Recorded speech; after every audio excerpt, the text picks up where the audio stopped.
Hi, I'm Tim. Welcome to Watchbox, and thanks for logging on. If you love this watch, email me, tmosso@thewatchbox.com. It's in the description below. Reach out to me for purchase and pricing details of this or any watch you see on any Watchbox platform. Reach out to me directly, tmosso@thewatchbox.com. Today, we are witnessing the expansion of the Moser Cie Streamliner sports watch line, the second of the Streamliners, launched for 2020. This is the Streamliner Center Seconds, 40 millimeters in stainless steel with Matrix Green Fume dial. This watch is Moser inside and out. Now the timepiece is easy to wear, 40 millimeters in diameter. My calipers measure it at 12 millimeters thick. And if you want to know its absolute distance across the wrist, well, you measure the rigid outermost extremities. You can't pull the bracelet straight down. So outboard to outboard, it measures 50 millimeters across the wrist. On my 16 centimeter circumference wrist, you get a good sense of the watch. Here's your over-the-top shot. Note that there's plenty of clearance on each side. Here's your cuff shot, so you can see this will easily fit underneath the sleeve. And then here's your down the barrel shot, where you get a sense of just how much clearance I've got on each side of my wrist.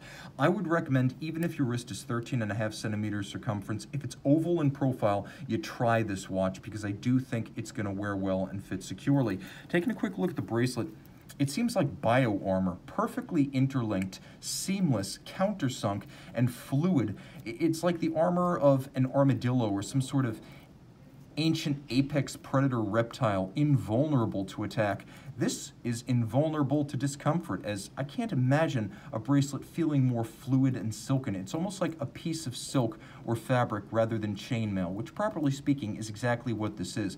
Now if you look internally, you can see that the inner faces of these links have been polished, which, as with the intermediate plot polishing of the Royal Oak bracelet, speaks to the attention to detail, as you can really only see this polishing in full if you roll it through the light. Now taking a look at the case, you'll note that it has sort of hollowed sides, as Moser generally does feature on most of its watches, but this style is distinct from the Pioneer, the Venturer, and the Endeavor. There's a bevel that runs around the outside of the case, and then it seamlessly forms a junction with the bracelet and continues perfectly beveled down the shoulder of the links. They're satin finished on their tops, and as you can see, they are satin finished on their flanks. Taking a quick look at the underside, Moser may be new to bracelets, but they got it right out of the gate, as there are gaps and channels on the underside to avoid pinching skin or pulling hair. The clasp is a non-sequential fold, which means both sides can close first or second. Twin trigger release, internally polished, very secure. I like twin trigger releases over clamshells and friction fit because it is simply more secure, and compared to a clamshell, it is not a cheap solution. So I like to see the twin trigger release for security and also as a sign of overall quality. The crown, which you'll note, is sharply knurled outboard. It has a double knurling pattern, both narrow and broad. It's a screw down, and the watch is 120 meters water resistant. Now taking a look at the case flank, I mentioned that it has some sculpted hollows, and it does have that on each side. Sculpted, relieved, satin finished longitudinally internally, and then there's a polished bevel to the case back and a polished bevel that runs along the flanks of the case. On the top you have a radial sort of sunburst graining, characteristic of that laid down by a lapping machine. This imaginary center point radial graining is also distinctive of 1970s tonneau sports watches, so this particular finish is a nod and a wink to history. The true inspiration for the watch, though clearly rooted in the 70s, is also rooted in the first half of the 20th century on the American railroads, particularly in the 1930s, when the futuristic Streamliner style, think the Pennsylvania Railroad T1 and S1, the Milwaukee Road Hiawatha's, that type of locomotive that looked fast even going still. That is the inspiration for this Streamliner model. And while this is clearly of the integrated bracelet steel sports watch genre, I give it huge credit for going its own way. It's derivative of nothing. It's not another Nautilus or Royal Oak lookalike. It is entirely its own thing. Now the dial is even more so, as Moser is famous for its Fume fades. You can see this one in what is described as Matrix Green. You'll probably note the reference if you can remember the opening digitized credits of The Matrix.